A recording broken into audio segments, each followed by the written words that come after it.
اللہ الرحمن الرحیم الحمد للہ وکفا وسلام علی عبادہ الذین اصطفیٰ اما بعد۔ حضرات علماء کرام، اساتذہ نظام، حضرت محتمم صاحب اور عزیز طلبہ، ابھی اپنی مختصر سی جامع گفتگو کے اندر حضرت مولانا مفتی ارشد صاحب قاسمی دامت برکاتہم نے تاریخی لحاظ سے ہندوستان کے اندر آزادی کی جد و جہد کی بہت اچھی تاریخ مرتب انداز میں بیان کی ہے۔ آپ کو بتایا گیا 1757 سے 1707 میں اورنگزیب عالمگیر رحمۃ اللہ علیہ کی وفات ہوئی۔ اورنگزیب عالمگیر رحمۃ اللہ علیہ ہندوستان کے وہ عظیم الشان بادشاہ گزرے ہیں جن کے بارے میں شیخ علی طنطاوی رحمۃ اللہ علیہ نے بقیت الخلفاء الراشدین کا عنوان باندھ کر ان کی زندگی لکھی ہے۔ اور بقیت الخلفاء الراشدین کا مطلب خلفاء راشدین کا نمونہ۔ اہل عرب، اہل قلم کی زبان اور تحریر میں ملک کے یعنی عجم کے کسی بھی ملک کے بادشاہ کے لیے اتنی بہترین سرخی اور اتنا بہترین عنوان اور ایسے جذبات نہ پڑھنے کو ملتے ہیں نہ سننے کو ملتے ہیں۔ تو 1707 میں اورنگزیب عالمگیر رحمۃ اللہ علیہ کی وفات کے بعد انگریزوں کا تسلط ملک کے اندر مضبوط سے مضبوط تر ہوتا گیا۔ پھر 1757 میں جیسا کہ آپ کو بتایا گیا پلاسی کے میدان میں جنگ ہوئی، نواب سراج الدولہ شہید ہوئے۔ 1799 میں ٹیپو سلطان شہید رحمۃ اللہ علیہ سری رنگا پٹم کے میدان میں شہید ہو گئے۔ 1803 کے اندر یہ کہہ دیا گیا کہ ملک بادشاہ سلامت کا ہے، خلق خدا کی ہے اور حکم ایسٹ انڈیا کمپنی کا ہے۔ پھر ملک گیر تحریک سید احمد شہید بریلوی رحمۃ اللہ علیہ اور سید اسماعیل شہید رحمۃ اللہ علیہ کے ذریعے انجام دی گئی اور پورے ملک کا تقریباً دورہ کرنے کی کوشش کی گئی اور نوبت 1857 تک پہنچی۔ 1857 میں شاملی کا میدان ہو، میرٹھ کی سرزمین ہو یا تھانہ بھون ہو۔ تھانہ بھون کی بات ذرا سی بتاؤں۔ تھانہ بھون ایک ایسا معروف قصبہ جس کے 4 دروازے تھے، ایک ریتی محلے میں، ایک اسٹیشن کی طرف اور ایک دائیں طرف ایک بائیں طرف۔ اگر ان 4 دروازوں کو بند کر دیا جائے تو پورا کا پورا قصبہ محفوظ ہو جایا کرتا تھا۔ یہ جو خانقاہ ہے، خانقاہ سے پہلے محلہ لال مسجد ہے، اتفاق سے ہماری ننیال وہیں کی ہے۔ اس سے پہلے محلہ ہے غلام پورہ۔ تو غلام پورہ ایک محلہ ایسا تھا وہ بھی پورا کا پورا بند ہو جایا کرتا تھا۔ 1857 میں 4 دروازے تھانہ بھون کے بند کر کے اور پورے کے پورے قصبے کو آگ لگا دی گئی۔ جب ملکہ وکٹوریہ نے آزادی کا پروانہ جاری کیا، امن کا پروانہ جاری کیا، تو اس وقت وہاں کے درختوں کے اوپر لاشیں جو لٹکی ہوئی تھی وہ جل کر خاک ہو کر سوکھی ہوئی تھی۔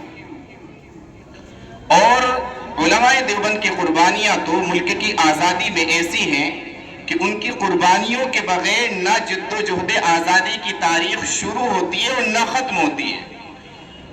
اس ملک کے نامور شاعر ڈاکٹر نواز دیوبندی صاحب نے سوانح علماء دیوبند لکھی ہے، جس میں وہ کہتے ہیں کہ علماء دیوبند کی قربانیاں اور ہندوستان کی آزادی شیر و شکر کی طرح ملی ہوئی ہے۔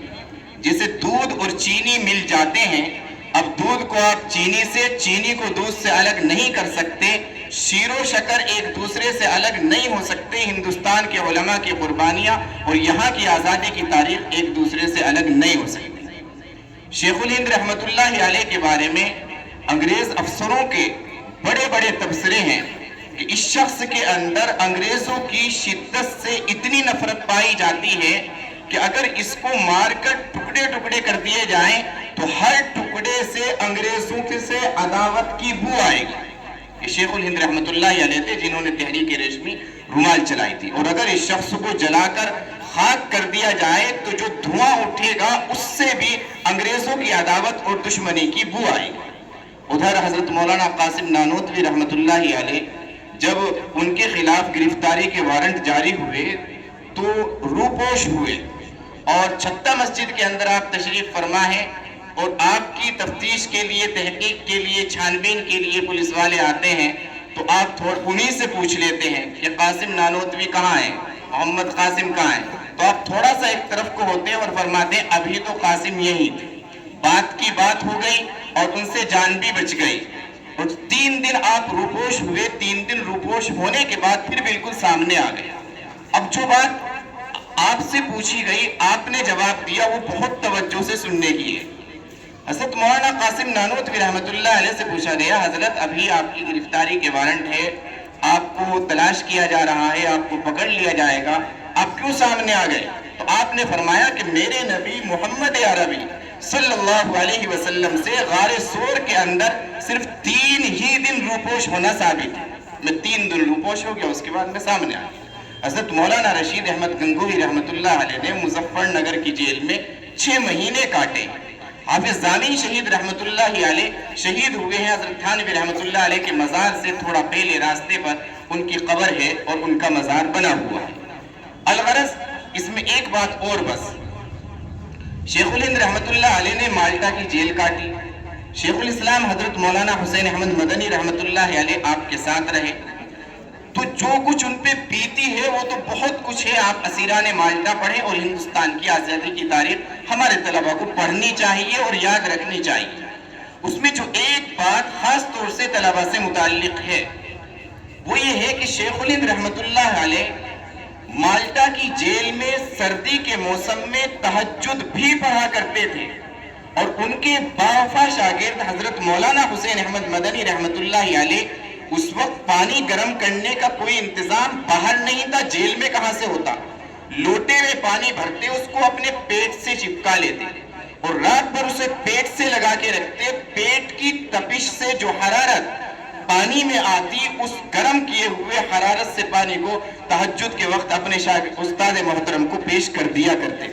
یہ اتنا عظیم نمونہ ہے، جیل کی سلاخوں کے پیچھے بھی اس طالب علم کا اپنے استاذ کے لیے خدمت کرتے ہوئے اتنا عظیم نمونہ پیش کرنا، اس کی مثال نہیں مل سکتی۔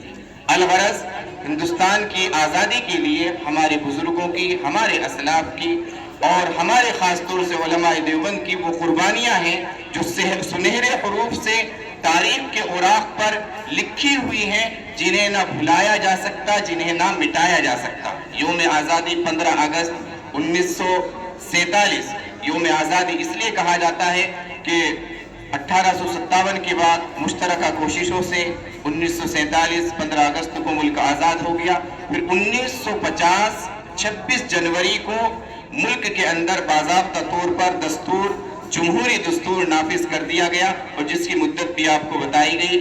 آپ کو یہ بات یاد رکھنی ہے کہ دستور سازی میں 2 سال 11 مہینے 18 دن لگے ہیں۔ تو یوم آزادی 1947 15 اگست اور یوم جمہوریہ 26 جنوری 1950 ہے۔ یہ ہمارے لیے بڑی نعمت ہے، سارے ملک کے باشندوں کے لیے بڑی نعمت ہے کہ ملک آزاد ہوا ہے، اور یہ بھی ہمارے لیے نعمت سے کم نہیں ہے کہ یہاں پر جمہوری دستور نافذ ہوا ہے اور ہر شہری کو مکمل آزادی کے ساتھ جینے کا حق دیا گیا ہے۔ آزادی کی یہ نعمت حاصل رہے اور اس کے اندر کسی بھی طرح کا رخنا اور خلل ڈالنے والے لوگ اقتدار سے دور رہیں، امن پسند لوگوں کو اقتدار میں جگہ ملتی رہے، ملک پھولتا رہے، پھلتا رہے، ہر طرح کے شہری یہاں امن کے ساتھ، سکون کے ساتھ زندگی گزارتے رہے۔ اس کے لیے ہمیں کوشاں بھی رہنا ہے اور ہمیں کوشش کرتے ہوئے اللہ تعالیٰ سے دعا بھی کرنی ہے۔ بارگاہ رب العزت میں ہم دعا گو ہیں، اللہ تعالیٰ ملک کو امن و امان کے ساتھ قائم و دائم رکھے۔ آمین و آخر دعوانا ان الحمدللہ رب العالمین۔